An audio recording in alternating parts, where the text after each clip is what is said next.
하나님께서 주신 말씀은 누가복음 22장 14절에서 20절 말씀입니다. 누가복음 22장 14절에서 20절입니다. 앞에 화면을 보셔도 함께 하실 수 있습니다.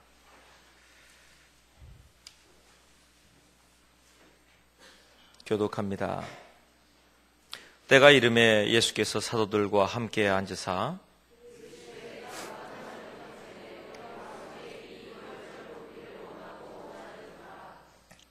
내가 너희에게 이르노니 이 유월절이 하나님의 나라에서 이루기까지 다시 먹지 아니하리라 하시고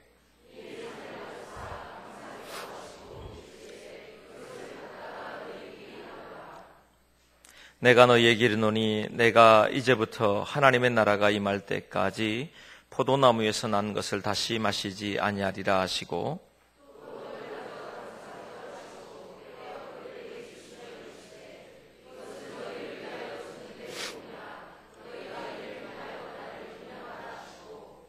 저녁 먹은 후에 잔도 그와 같이 하여 이르시되 이 잔은 내 피로 세우는 새 언약이니 곧 너희를 위하여 붓는 것이라.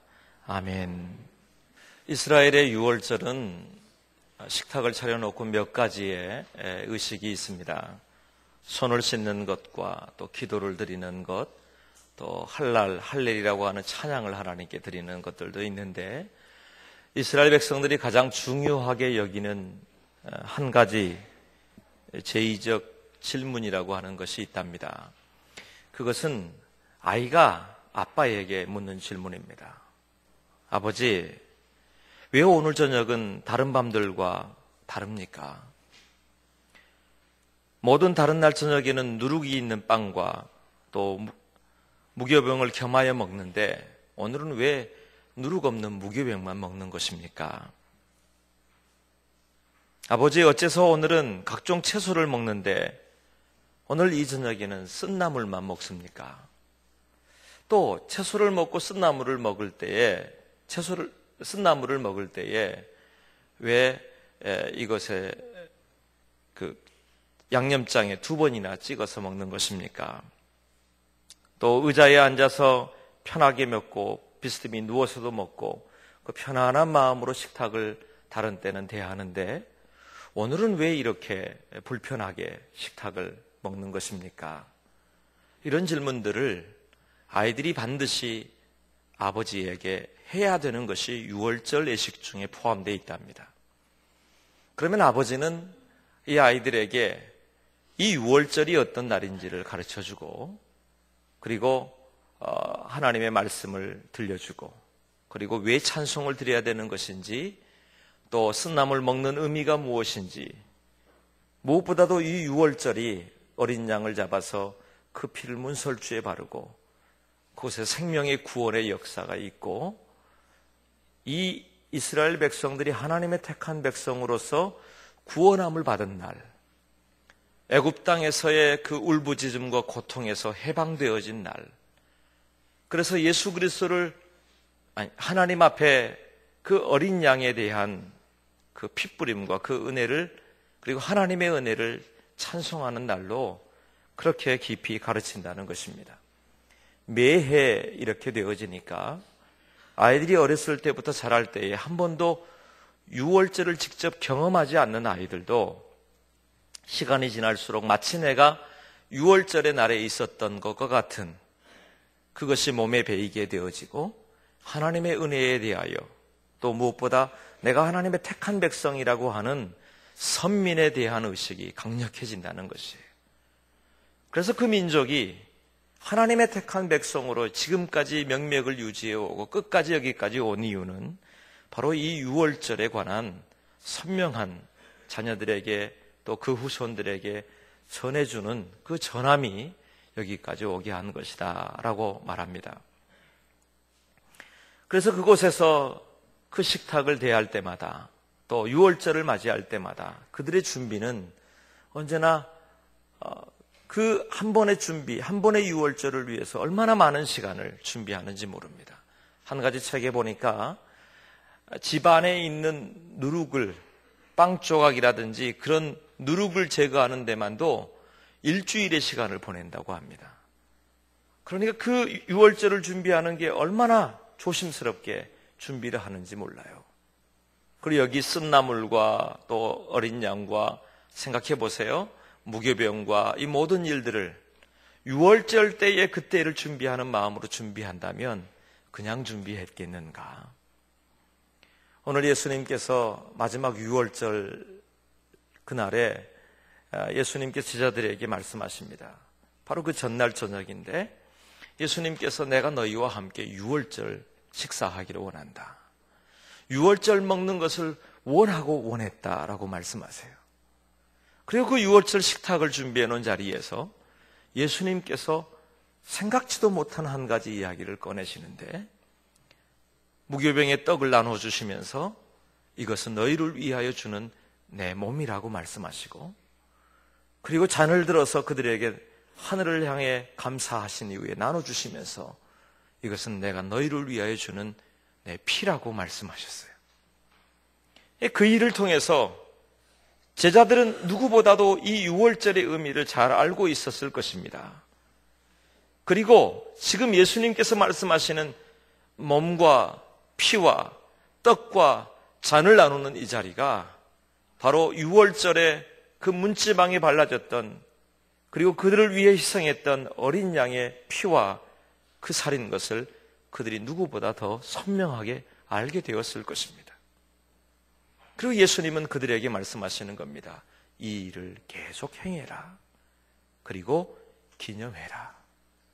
기념하는 것은 다름이 아니죠. 기억하고 기억하는 것입니다. 단순한 기억이 아니라 이스라엘 백성들이 유월절을 기념하고 기억하는 것처럼 그래서 우리에게 그날은 구원의 날이요 생명의 날이요 선민의 날이라고 말씀하고 그들이 지금까지 이어온 것처럼 우리를 위하여 십자가 지신 예수 그리스도의 그 보혈의 은혜와 그 생명의 역사가 끊임없이 예수 그리스도께서 오실 그때까지 증거되고 그리고 증언되고 그리고 내 안에 확신이 되어져서 생명의 역사를 이루어내는 것, 그것이 바로 예수님께서 성찬을 통해서 우리에게 가르치시고 또 기념하라고 말씀하시는 이유인 줄로 믿습니다. 이 성찬을 위하여 이스라엘 백성들이 온갖 준비를 한다고 그랬죠. 몸을 씻고 그리고 기도를 하고 찬송을 준비하고 그리고 온갖 유월절의 준비를 모두 하는 것처럼 오늘 우리에게도 이 성찬의 준비를 하는 마음이 분명히 있어야 될 것입니다. 제가 지난주에요, 이번 주에 성찬식이 있을 거라고 준비해달라고 부탁을 드렸어요.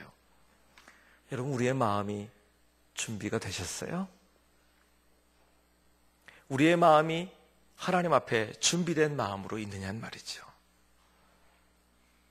내가 성찬을 준비하는 것 때문에 정말 밤을 새워가면서 잠을 뒤척이면서 하나님의 성찬을 준비하는 마음이 내 마음에 있었는가?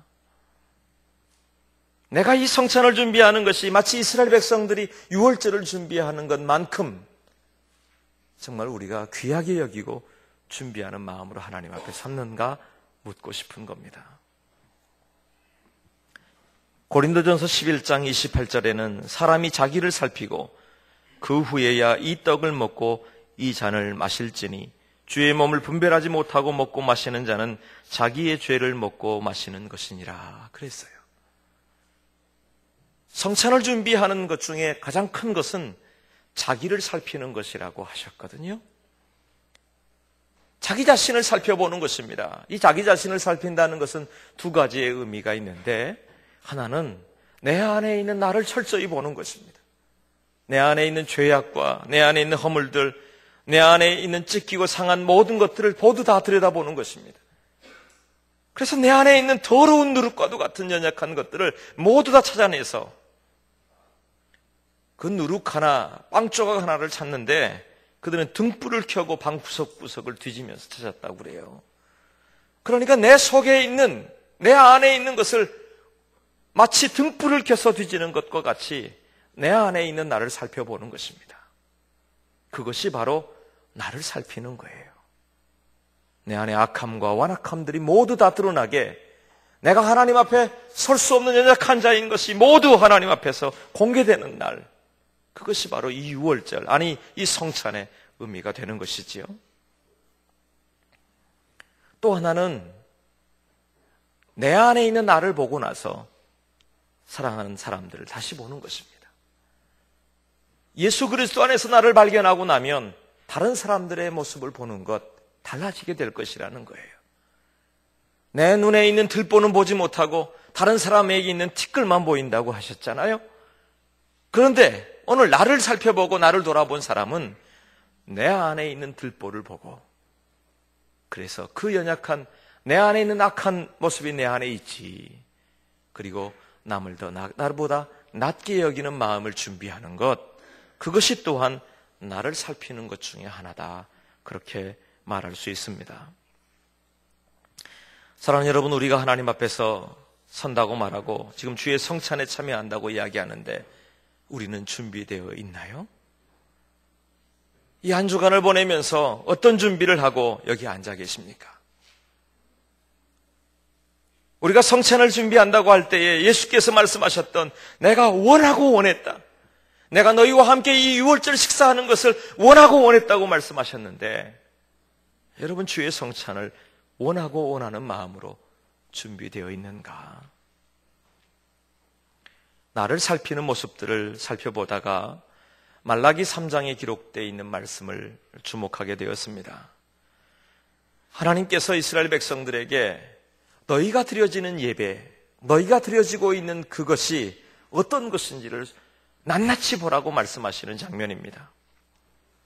7절에 보니까 너희가 더러운 떡을 나의 제단에 드리고도 말하기를 우리가 어떻게 주를 더럽게 하였나이까 하는도다. 이는 너희가 여호와의 식탁은 경멸히 여길 것이라 말하기 때문이라 그랬어요. 10절에는요, 만군의 여호와가 이르노라 너희가 내 제단 위에 헛되이 불사르지 못하게 하기 위하여 너희 중에 성전문을 닫을 자가 있었으면 좋겠도다. 내가 너희를 기뻐하지 아니하며 너희가 손으로 드리는 것을 받지도 아니하리라. 만군의 여호와가 이르노라 해 뜨는 곳에서부터 해지는 곳까지의 이방 민족 중에서 내 이름이 크게 될 것이라. 각처에서 내 이름을 위하여 분향하며 깨끗한 제물을 드리리니 이는 내 이름이 이방 민족 중에서 크게 될 것임이니라. 그러나 너희는 말하기를 여호와의 식탁은 더러워졌고 그 위에 있는 과일 곧 먹을 것은 경멸히 여길 것이라 하여 내 이름을 더럽히는도다.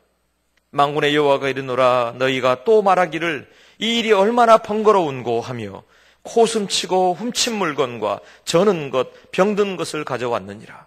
너희가 이같이 봉헌물을 가져오니 내가 그것을 너희의 손에서 받겠느냐? 이는 여호와의 말이니라. 하나님 앞에 예배하러 왔다고 이야기하고요, 하나님 앞에 지금 제물을 가지고 왔는데 하나님 우리가 성찬에 참여하려고 왔습니다, 예배하려고 왔습니다, 그렇게 나왔다고 이야기하시는데 하는데 하나님이 그 백성들의 그들의 마음을 살펴보니까 그들의 마음은 그렇다는 거예요. 더러운 떡을 나의 제단에 너희가 가져왔다. 심지어는 하나님께서 조금 누가 성전문을 좀 닫아주는 사람이 있어서 이들이 깨끗하지 못한 이 제물을, 너희가 손으로 드리는 이 제물을 가져오는 것을 좀 막아주었으면 좋겠다고 말할 만큼, 택한 백성이라고 하는 너희의 예물이 아니라 차라리 이방 민족의 제물을 내가 받고자 할 만큼, 하나님 뭐라고 하세요? 너희가 이 일이 얼마나 번거로운고 하며 코웃음치고 훔친 물건과 저는 것 병든 것을 가져왔느니라. 이것을 가져왔으니 내가 받겠느냐? 나는 여호와다 그러셨어요. 우리는 어떠한가요? 번거로움에 참여하려 왔습니까? 예배가 번거로운 것입니까? 코웃음치는 마음이 우리에게 있습니까? 훔친 것과 저는 것과 병든 것들, 내 속에 있는 내 모습 아닙니까? 적나라하게 하나님 앞에서 나를 살펴보면 실은 이 모습이 있지 않던가요? 저는 것과 병든 것과 훔친 것과 온갖 더러운 것들이 내 속에 가득 있지 않더냔 말이에요. 하나님께서 우리의 속 사람을 살펴보시는 거예요. 그럼 어찌할까요? 그럼 우리의 준비되지 못한 모습으로 그 성찬에 참여하지 못하는 것일까요? 여기에서 끝나면 그렇습니다. 그러나 여기에서 끝나서는 안 되는 거죠. 예수 그리스도께서 흠없으신 예수님께서, 죄 없으신 예수 그리스도께서 우리를 위하여 십자가 지셨다는 것을 고백하고, 내 안에 있는 더러운 죄악들을 모두 다 내어놓고 토해내놓고 주의 은혜와 용서와 그 보혈의 씻음을 경험하는 우리가 되기를 바랍니다. 성소에 나아가는 담력을 얻게 되기를 바랍니다. 그래서 나아가는 겁니다. 그리고 고백하는 겁니다. 정직하게 고백하기를, 주님, 내가 병들었습니다. 나는 죄인입니다. 나는 아무것도 아닙니다. 내 속이 더러운 것들로 가득 들어 있습니다. 그러나 주님의 십자가와 그 은혜 앞에 내가 나아왔사오니 나를 용서하여 주옵소서. 그 씻음과 그 은혜의 자리에 다시 나아가서 우리를 살피고 다시 주의 그 보혈의 은혜를 구할 때에 다시 하나님의 예수 그리스도의 성찬에 참여할 수 있게 될 줄로 믿습니다. 그 준비가 내 안에 있느냐는 말이에요. 너희를 살피고 하나님 앞에서 무엇보다 나를 살피는 시간, 그래서 내가 주님 앞에서 내가 어찌 서 있는지 나를 바라보는 시간이 내 안에 있는가, 그것을 보는 시간입니다. 내가 보입니다. 주님의 성찬 앞에 진심으로 서면, 정직하게 서면 내가 보이지 않을 수가 없습니다. 내가 보이는 시간이, 그래서 주님이 필요하다 고백하는 시간이, 그래서 주님의 피와 그 십자가의 은혜가 필요하다고 고백할 수밖에 없는 시간이 성찬 앞에 서 있는 우리 모습이다 하는 것입니다. 찰스 콜슨이 쓴 러빙갓이라고 하는 책에 보면 이런 이야기가 기록되어 있습니다. 1966년에 북베트남 상공에서 공중전이 실패로 돌아갔습니다.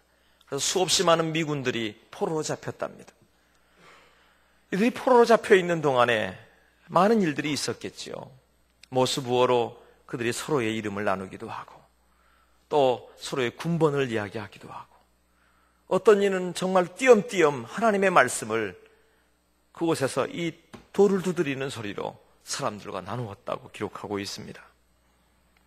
내가 산을 향하여 눈을 들리라, 나의 도움이 어디서 올까 하는 이 시편의 고백도 그들이 나누었던 말씀이라고 기록합니다.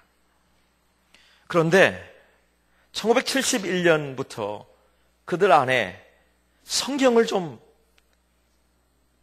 보게 해달라고 하니까 그 중에 포로 중에 3사람 정도만 성경을 필사할 수 있도록 했다고 그래요. 그래서 그걸 가져오면 그거 가져다가 많은 사람들이 말씀을 나누고요, 그것을 통해서 많이 위로받고 힘을 얻는 그런 시기. 그런데 그 해에 부활절이 되었다고 합니다. 거기에 있었던 커티스 데이라고 하는 사람이 예배를 소집했습니다. 포로 수용소에서 여러분 사람들이 모였는데 뭘 준비할 수 있겠어요? 그날이 그러나 부활주일이라는 것 때문에 하나님 앞에 모였는데, 그들 중에 한 사람이 어제 먹었던 그 빵의 부스러기 몇 개를 그곳에 내어놓는 겁니다.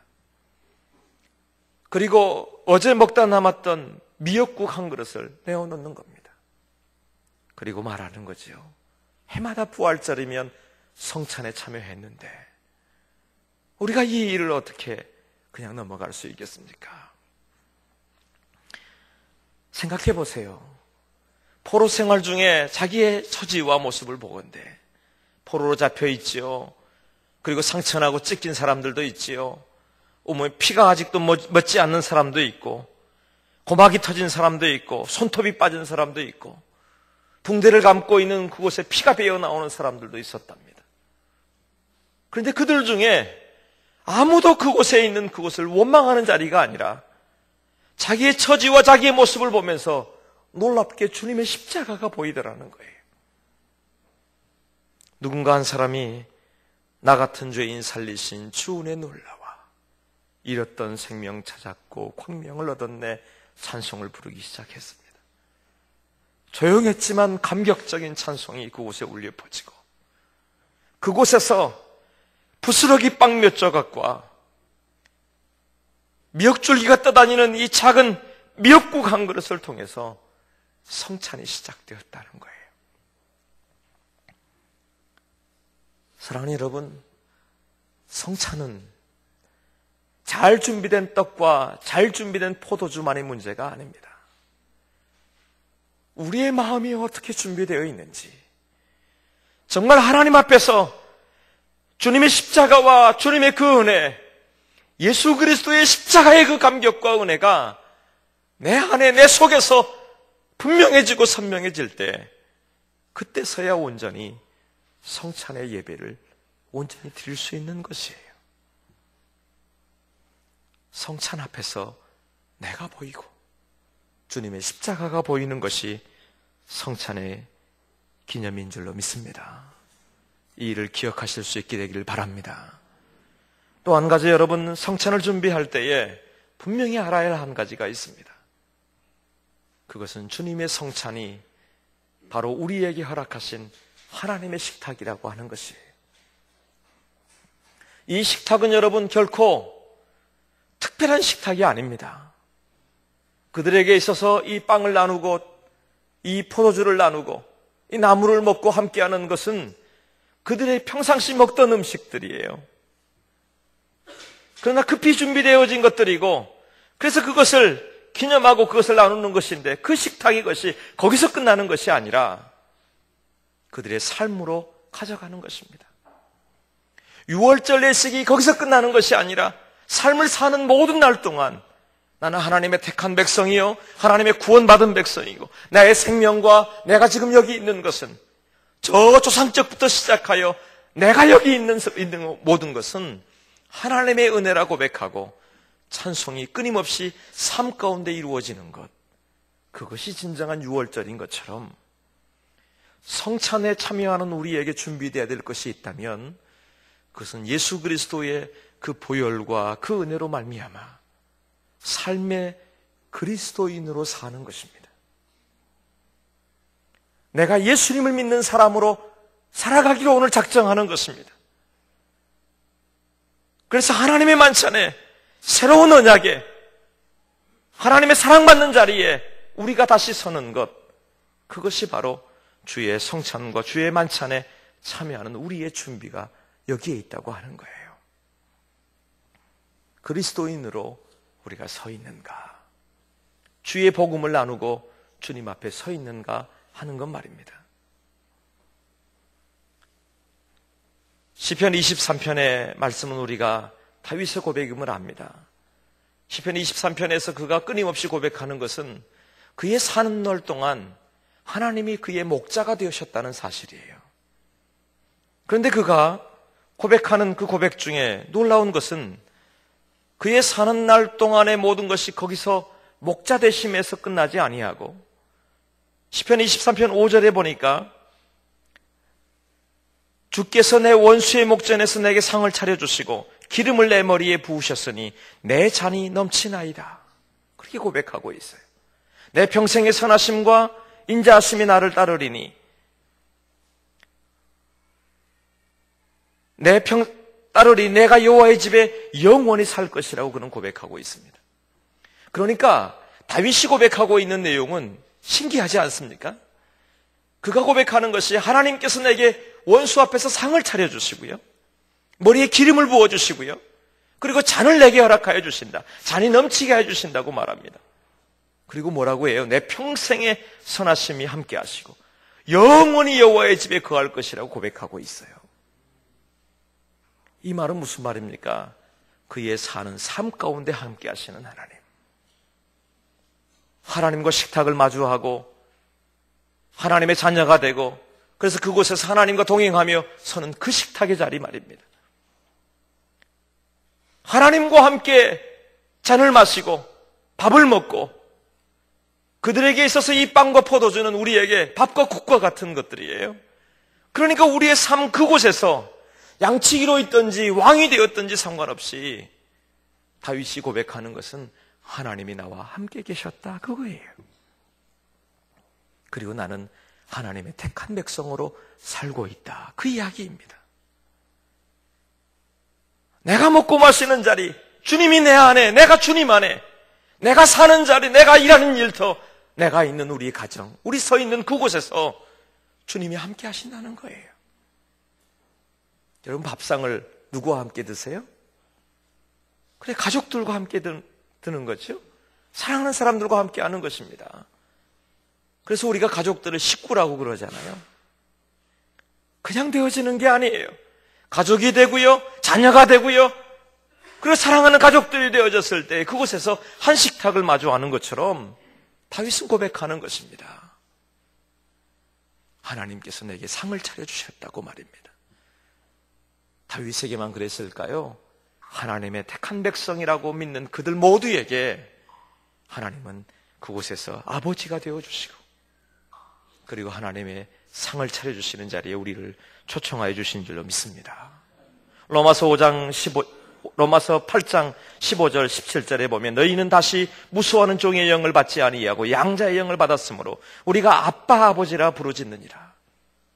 성령이 친히 우리의 영과 더불어 우리가 하나님의 자녀인 것을 증언하시나니 자녀이면 또한 상속자 곧 하나님의 상속자요 그리스도와 함께한 상속자니 우리가 그와 함께 영광을 받기 위하여 고난도 함께 받아야 할 것이니라.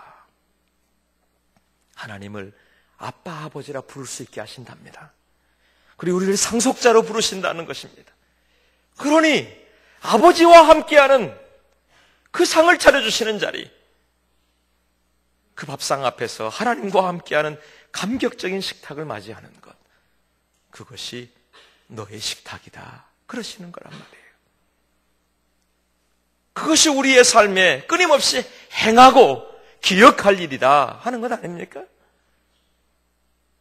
그러니 밖에 나가서는 끊임없이 내가 그리스도인임을, 내가 하나님의 자녀임을, 하나님의 사람임을 기억하는 것, 그것이 진정한 성찬에 참여하는, 하나님의 식탁에 참여하는 우리의 모습이어야 되는 것, 그 일이 맞단 말이에요. 하나님의 식탁에 참여하고 내가 하나님의 자녀입니다 말하면서도 그렇게 내가 서지 못한다면 우리가 하나님의 성찬에 온전히 참여하는 자가 되지 못할 것입니다. 삶 가운데 성찬을 이야기할 때에 안산제일교회 고은 목사님이 고백하셨던 그 이야기가 떠올랐습니다.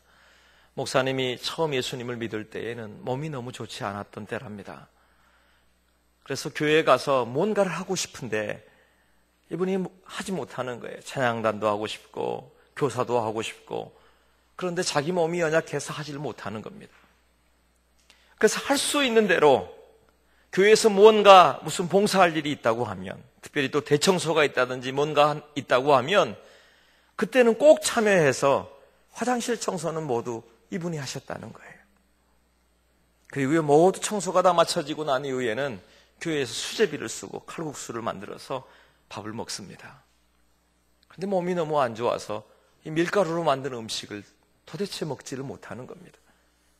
그런데 그 중에 한 집사님이요, 그 칼국수 수제비 한 그릇을 이렇게 들고 집으로 10분이나 되는 거리를 뛰어가는 겁니다. 그리고 집에 가서요, 남편에게 여보, 당신은 몸이 건강하니 이 수제비 드시오. 그리고 당신 먹을 밥 우리 교회 고선생 몸이 아파 있는 사람을 위해 주겠으니 당신 밥 달라고. 그리고 그 쌀밥 한 그릇 가져와서 이 아파 있는 이분에게 갖다 주는 겁니다. 목사님이 그래요. 나는 그때 하나님의 성찬을 참여했다고 말이에요. 경험했다고 말이에요. 수제비 한 그릇을 대신해서 내게 밥 한 그릇 먹이겠다고 집에 달려가서 그 밥 한 그릇 가져다 주는 그 마음이 얼마나 감격스럽던지, 얼마나 기쁘던지, 하나님의 성전에서 내가 할 수 있는 일이 아무것도 없고 겨우 화장실 청소 한 번 하고 나서 내가 그 앞에 서 있는 그곳에 그 사랑의 밥 한 그릇이 하나님의 성찬과 같았다고 목사님이 그렇게 고백하시더라고요.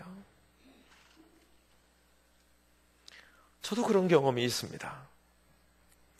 여수 애양원에 사역할 때에 그것은 한센병을 앓았던 분들 중에 특별히 더 아무것도 없는 그분들은 양로원에 계세요. 몸이 더 안 좋으신 분들, 그분들이 이 나병을 앓았던 것 때문에 가족도 없고요, 친족도 없어요, 아무도 없어요. 그래서 이분들이 무슨 돈이 있겠어요, 재산이 있겠어요. 몸은 육신은 연약한데 하나님의 은혜로 사는 사람들입니다. 그런데 어느 날 새벽에, 추운 겨울이었는데 새벽 예배를 마치고 현관문을 나서는 그 앞에 몸이 구부정한 할머니 한 분이 서 계시는 거예요. 그분이 제게 이렇게 검정 봉지 하나를 내미는 겁니다. 목사님, 이거 가져가셔서 이거 좀 드셨으면 좋겠다고.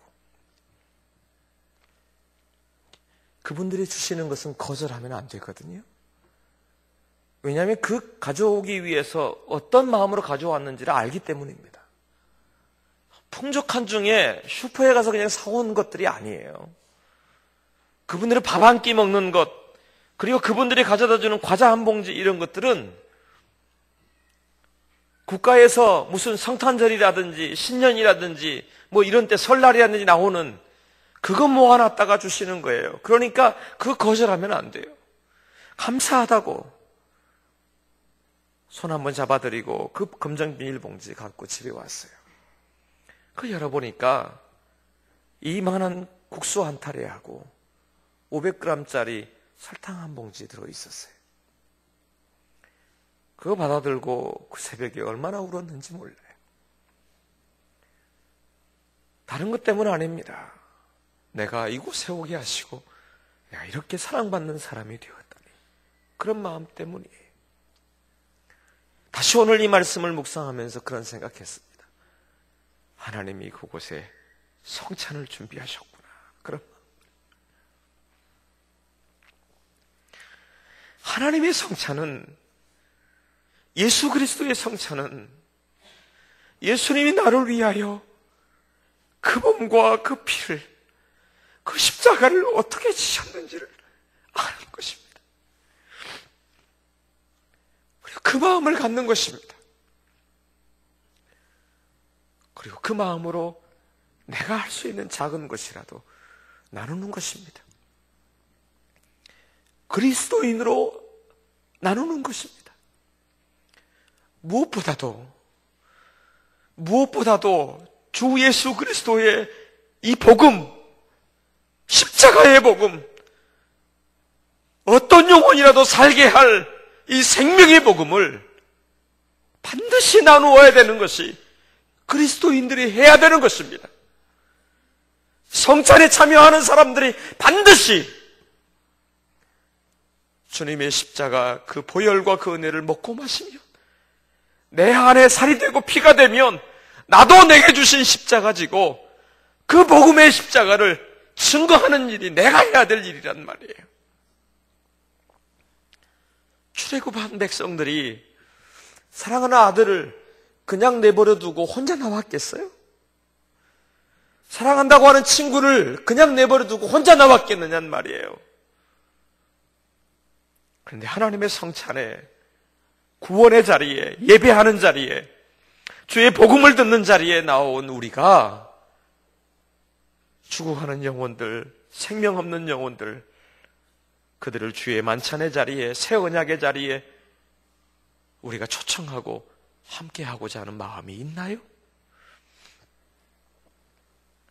누군가 손을 내밀어야 하고, 못 자국난 주님의 손을 맞잡도록 도와주어야 하고, 그래서 어찌하든지 주님을 만나면 그도 하나님을 아빠, 아버지라 부를 수 있고, 그 아버지의 식탁에 함께 모여서 기쁨의 노래를, 기쁨의 식탁을, 기쁨의 자랑을 할 수 있는 자리, 그곳이 우리에게 부탁하신, 우리에게 기념하라고 말씀하신, 우리에게 행하라고 하신 하나님의 식탁이 하나님의 성찬이 아니겠어요? 말씀을 맺겠습니다. 예수 그리스도는 이 떡과 이 잔을 나누시면서 하늘을 향해 들고 감사의 기도를 드리셨어요. 이 말씀 보며 생각했어요. 무엇을 감사하셨을까? 피와 살을 나누는 것은 나의 하나님 어찌하여 나를 버리셨나이까? 라고 그 버림받음의 고통을 친히 당하셔야 되는 고통의 잔임에도 불구하고 도대체 뭐가 감사하셨을까? 할만하시거든 이 산을 내게서 옮겨달라고 고백하실 만큼 고통인 줄 알고 계신 주님이 도대체 뭐가 감사하여 하나님께 감사의 기도를 드리셨을까? 이 피가, 이 살이, 이 십자가가 여기 있는 사랑하는 내 제자를 살리리라. 여기 지금 함께 참여하는 내 사랑하는 아들과 내 사랑하는 딸을 살게 하리라. 그의 감사하였지 않겠어요?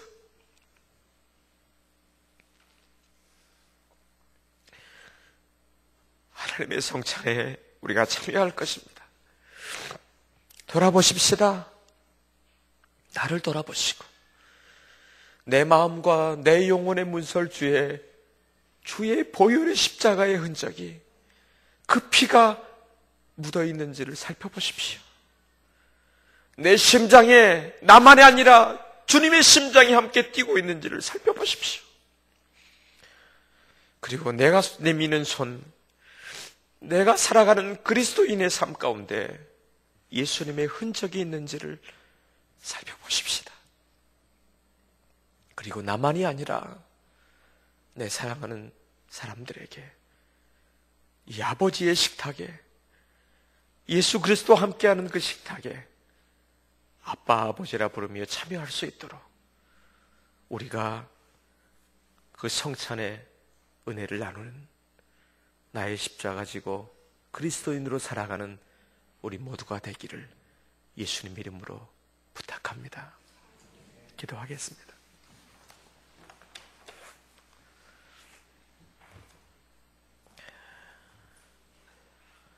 기억하게 하시옵소서. 처음 사랑이 회복되게 하시옵소서. 십자가 그 은혜의 감격이 우리 안에 있게 하여 주시옵소서. 우리의 더러움과 악함은 다시 씻어주시고 성찬에 참여할 때에 내 안에 산 소망의 능력이 나를 주장하게 하여 주시옵소서. 주 예수님의 이름으로 기도드립니다. 아멘.